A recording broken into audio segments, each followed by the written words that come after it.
Last வீடியோவில் சொல்லியிருப்பேன். ID ஃபீல்டுக்குள்ளே வர்றது ஈஸின்ட்டு. எஸ், ஆமாம்.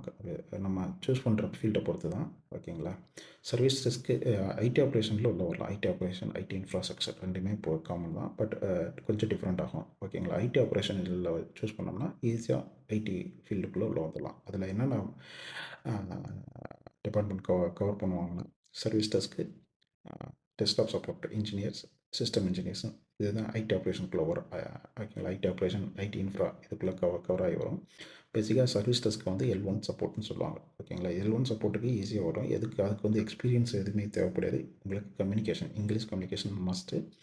பேசிக் சிஸ்டம் நாலேஜ் தெரியும். சிஸ்டமை பற்றி பேசிக் நாலேஜ், ஹார்ட்வேர் நாலேஜ், சிஸ்டமோட ஓஎஸ் லெவல் நாலேஜ் தெரிஞ்சிருக்கணும்.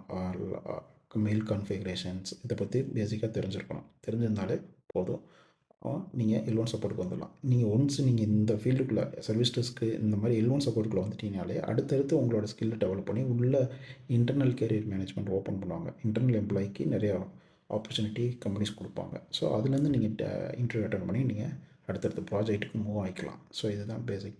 ஸோ இந்த ஃபீல்டுக்குள்ளே எப்படி வரணும், அதுக்கான எந்த மாதிரி ஒர்க் அவுட்லாம் பண்ணணுன்ற நினச்சிங்கன்னா வெயிட் பண்ணுங்கள். நெக்ஸ்ட் வீடியோவில் நான் அதை பற்றி உங்களுக்கு தெளிவாக சொல்கிறேன்.